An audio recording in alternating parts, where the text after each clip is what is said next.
Hello, Eddie. It's Bridget. Oh, hi, Bridget. Listen, Eddie, are you still free to do an article for the college magazine? Sure.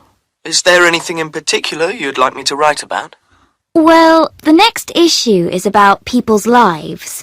You know, people who have done something interesting or exciting. Anyway, I've got someone lined up, and I was wondering if you could interview them and then write the article. All right. That's fine with me. Great. Have you got a pen? Yes. Okay, take this down. His name is Tom Coogan. Tom... Coogan. That's C-O-O-G-A-N. Got that? Sure. And what does he do? He's a travel writer. I don't think I've heard of him. What else can you tell me about him? How old is he? What's he written? That sort of thing.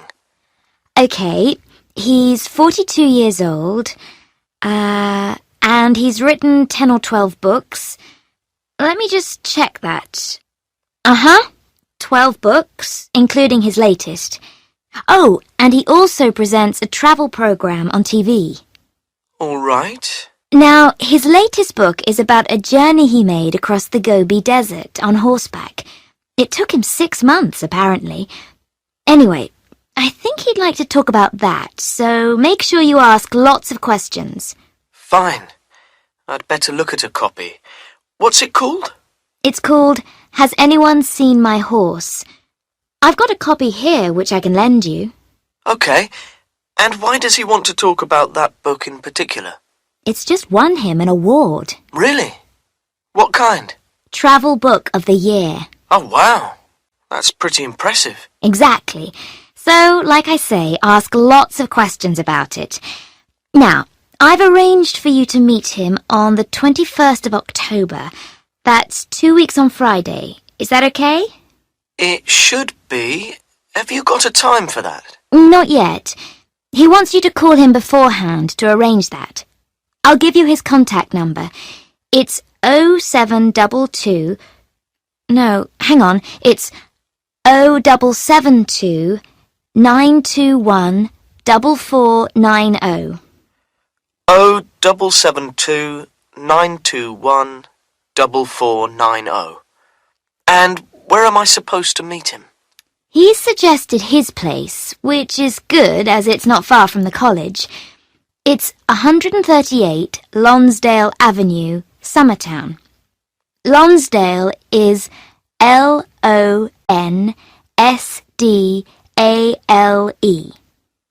Yeah, I think I know where Lonsdale Avenue is. You did say 138, didn't you? Right. Oh, and I suggest that you take a look at his website as well. It's got loads of information, so you might want to ask him about some of his other trips. It's at www.tomcooganbooks.com. All right. Thanks for that. I'll let you know how I get on. Great. Thanks, Eddie. Good luck.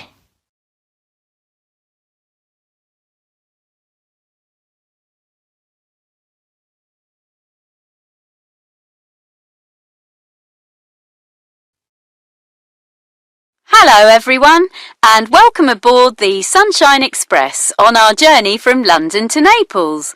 I'm Jane Sharp, the train manager, and I hope you'll all enjoy the trip. Before we depart, I'd like to tell you a bit about the train and its facilities. Now we're here on the observation deck, which is where you'll probably spend most of your trip, as it offers the best views. And directly below us is, we call it our leisure centre. There are some games machines, a television, a small library, and so on. If you've brought a laptop or computer with you, you can also get onto the internet here, as it has full Wi-Fi capability. There's also a small bar where you can get tea, coffee, and light meals. For lunch and dinner, you'll use the restaurant car, which is at the front of the train. You'll have breakfast in your cabins, by the way, which will be brought to you by your steward. The 2 cars behind the restaurant are where you'll find the second-class cabins. Each cabin has seats which are changed into beds at night. You'll also find a simple basin for washing and a small fold-down table. First-class passengers, your cabins are at the back of the train. To get to them, you'll need to pass through the lounge. This can be used by everyone during the day, but is exclusive to first-class passengers after 6 p.m. Right at the back of the train, basically as far as you can go, is my office. If anyone needs to see me, though, please use the phone in your cabin rather than coming to the office. Just press 1 and you'll get me. If I'm not there, tell your steward you need to see the manager and he or she will look for me. Right, let me give you a bit more information about the trip. The first part of our journey is from London to Paris, going through the Channel Tunnel. It will take us just over an hour to get to the tunnel, including a short stop before we get there to pick up some more passengers.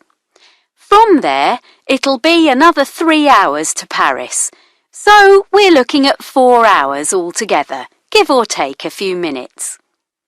A quick bit of advice about passports. You won't need these until we get to the Italian border, so I suggest you keep them in the safe, which you'll find in your cabin. Ask your steward, that's the person in charge of your carriage, for a key. That way, you won't need to carry them with you all the time. Now, meals. As I said earlier, breakfast tomorrow morning will be in your cabins, and this will be served at about 7:30, 7:45, so you'll be able to enjoy it as we travel along the southern French coast. Lunch is at 1 o'clock in the restaurant car, and dinner is at 8 o'clock, although we'd like you all to be at your table about 15 minutes earlier, at 1:45, if you could. When we get to the Italian border tomorrow morning, our train will change engines, and we'll also be getting a new crew. We'll be taking advantage of the stop to have a look around. I've arranged a visit to the local market, a museum, and a castle. This will take about 4 hours, with a break for coffee in a local cafe, and we'll be back on the train in time for lunch. A few quick rules. Some of you might have brought your own food or drink on board. That's fine, but could we ask that you consume it in your cabins and not in the restaurant or lounge? Could we also ask you to make sure your cabin windows are closed when you're not in your cabin? And whatever you do, don't get off the train until we reach the Italian border. Apart from the border and 1 or 2 other places which I'll tell you about, any stops we make will only be for a few minutes. I'd hate to leave anyone behind. All right, so moving on from the Italian border, we'll be heading right into the... Hello, Joe. Good to see you again. Hi, you too. So, how did you get on with the devices we asked you to test for us? Oh, fine. Well, mostly. Okay, well, we'll come back to those in a minute. First of all, I was wondering if I could ask you a few questions about your attitude to new electrical products. This will help us with future marketing. Is that okay? Sure. Okay. First of all, how much do you spend on electronic items a month? Let me see. I don't earn a lot, so I don't have much left after I've paid for things like rent, bills, food and so on. Anything else is a luxury. So I'd guess about 5%, maybe 10% of my monthly salary. All right. And what influences you in your choice of product? Say you wanted a new mobile phone. How would you decide which one to buy? Well, first I look at reviews on the internet, you know, what other customers think about them. Then I'll ask my friends what they think. In fact, their opinions are probably more important than anything. How much does advertising help you choose a product? Oh, I think that depends on how the product is advertised and who is advertising it. For example? Well, if it's someone I respect, you know, like a famous sportsman or actor, that can certainly make a difference. I know it shouldn't, really, but it does. And where do you buy most of these products? The high street? The internet?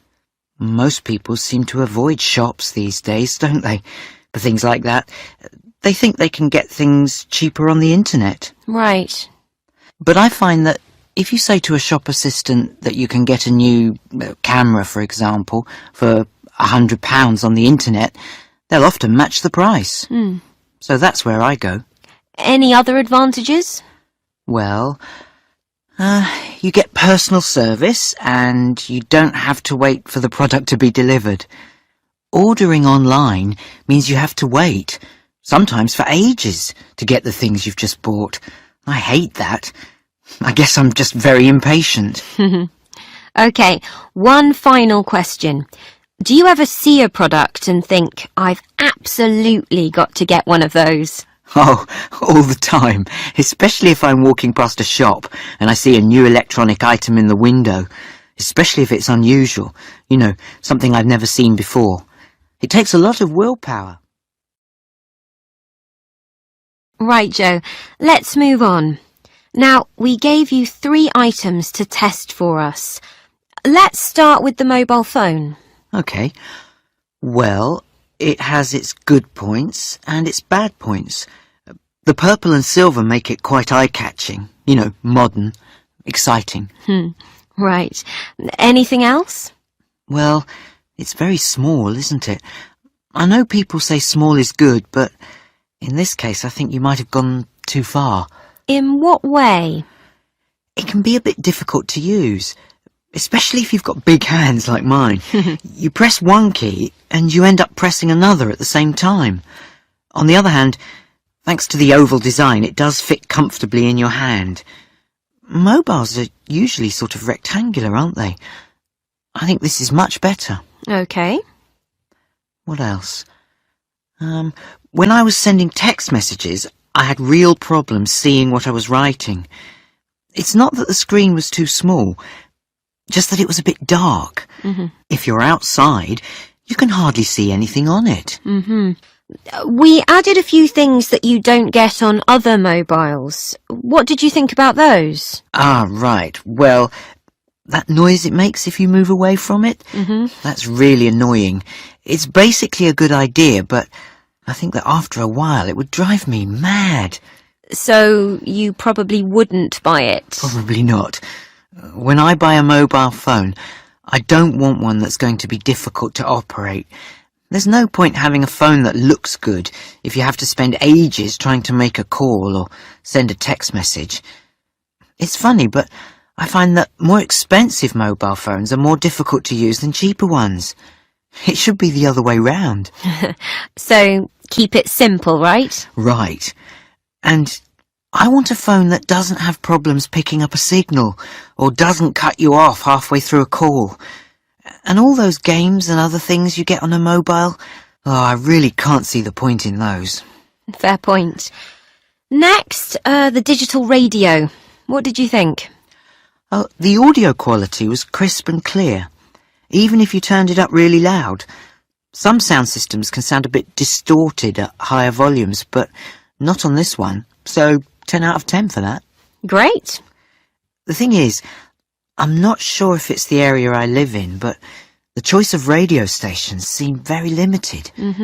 It didn't make any difference what I did with the aerial or where I put the radio, high up on a shelf, low down on the floor, and there seemed to be a delay when you turned up the volume. What do you mean? Well, when you press the volume control, for example, nothing seems to happen for a few seconds. And the same thing happens when you want to change radio stations. OK, the third item was the laptop computer. What's your opinion on that? Oh, I really liked it.